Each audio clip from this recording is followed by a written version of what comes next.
Hey everyone, this is Lisa from TRW, and in this video I'm going to be brushing in a 3-color rhinestone design. This really cute baseball flag, perfect for the summer and perfect for baseball season.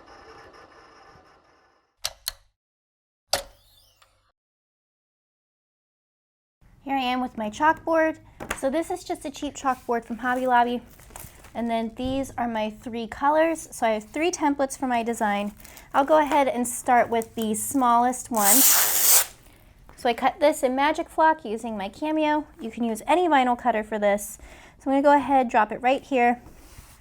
Let's smooth it down. So this first color is going to be blue. So I'm going to be using Cobalt. These are SS10 rhinestones, 3mm. I keep these stones in mason jars just because red, white, and blue are the colors I use the most, so I keep a larger quantity on hand and just do little mason jars. So let's go ahead. I'm going to brush in these rhinestones.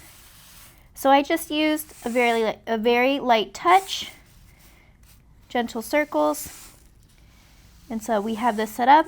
The stones go right in place. So I have all of them. I have one little stone missing, so I'm going to bring another little pile down, smooth that over, and just make sure I have all my extras out of there. Great, so now I'm all set with this one. I'm going to take my rhinestones and gently just make sure I'm not bumping my template over there, and I'm going to really quickly just clean these up, get them in my scoop. So I have one little one on the edge over here. All right, so we have this all set. And now we just need to go through there. We're just brushing these in. So this is the TRW Magic Scoop. It's really useful for rhinestones, obviously, because we can just bring our stones in here. It has that hollow spout. Then I can just take this cork out and dump it into my mason jar. Really nice. All right, so my first color is brushed in. These are my Cobalt rhinestones. So you can see I have this is about a 12-inch roll of hot fix tape. This is the acrylic hot fix tape. So the trick with something like this is you want to cut your design longer or wider than the tape longer than or wider than your design. The reason being is we're going to be using a hinge to keep it steady. So I'm going to go ahead and cut it this way, and let me just go ahead and very gently cut this. I'm just paying special attention that I don't bump the stones on my template. I don't want to knock them out of place. So let's go ahead and get my tape out of the way. Now, one good thing about this tape is it is reusable. Basically, as long as it still picks up rhinestones, you can still use it. So even though it does seem like you're using a really big piece here, you can use it over and over again. So let's go right here. Now I'm going to do this side as close as I can to my design. Drop it down. So the real key with this is you want to make sure when you start dropping down your tape that you commit. Do not second guess yourself, because that's how you touch the stones, lift them up, and then they shift and you're starting over. So let's go ahead and lift this. And all my rhinestones came up. Now let's say a rhinestone didn't start coming up. That's totally fine. Just go ahead and smooth your tape right back down and you'll be all good. So let's go ahead, and I'm going to basically just drop this down, but I'm keeping it attached. So you'll notice that right here, my tape is still down. That's important because we want our box to be in the same spot and we want our tape to be in the same spot. So let's go ahead and do our second color. I'm gonna go right here, grab this one.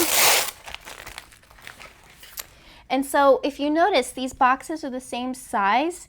The stones are in different places, so that's how we line up our rhinestone design. So I'm going to stack this one right here. I'm going to match these corners and cut it like this. Now don't forget, this design you can get with the link below on whichever vinyl cutter you have. I cut this on my Silhouette. So let's go ahead, do a bunch of rhinestones, and again, gentle circles. We're just going to quickly work through here. Now, I did at one point when I used these rhinestones accidentally mix in some crystal stones. So you'll notice that I have a couple mixed in here. Instead of getting rid of the whole bottle, I just decided to pick them out when I found them. So let me go ahead and get these crystal stones out of here. This is not an issue with the rhinestones, it's a problem with me. But you know, you win some, you lose some, right? So let's go ahead, do our little pile. Again, gentle circles, kind of go through there. And I'm using the monster brush for this. We do have the smaller handheld red rhinestone brush. Whichever one you prefer will work for this. All right, so we have that all set. And let's go ahead, put the lid on and move this out of the way. All right, so remember, this box is in the same spot and so is our tape, okay? So when we bring this down, it's gonna come over, bring it over. And so when you bring it down, just kind of pull out as you do it to keep it nice and taut, because you don't want it to get kind of loose and like unbunch itself, because then you're just not doing super great. All right, so let's go right here. Let's smooth that. So there's our second color. All right, so check this out. See how a lot of these didn't make it up? That's totally normal. It happens a lot, especially if you're putting down a stone close to another color. You just have to smooth it a little bit more. Basically, the other stones are, you know, raising it a little bit higher. So you just need to make sure you're smoothing. See, no problem. So let's bring that over and get that out of the way. So I'm pulling it really far out of the way because I don't want another color of rhinestones to kind of, you know, bump it as I'm going, because then you're gonna get rhinestones kind of stuck on that tape, and no one really likes that. All right, so here's our last template. Let's go ahead and line these up. So again, note that you don't see any black through here. That's a good sign. You never want to see a remnant of another rhinestone hole inside these holes or black, because basically the holes represent rhinestones. If you're seeing the table through it, then basically you're seeing through another hole for a rhinestone, which means you would have overlapping stones, and no one wants that. All right, so let's do rhinestones. Let's pour those over, and we're just going to repeat the process. Here is our baseball flag design. My heat press is warmed up, so let's go over and press this shirt. All right, so now I am ready to press. I am using a J America glitter tee.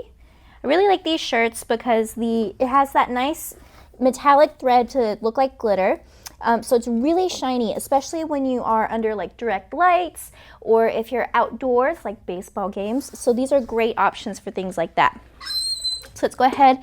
I'm just gonna pre-press. This gets moisture and wrinkles out. It's really important, especially in Florida, for me to do that. Right now, at this time of year, we've had like rain for several days straight. So it's just humid all the time. So I do wanna get that moisture out from that. All right, so here's our design.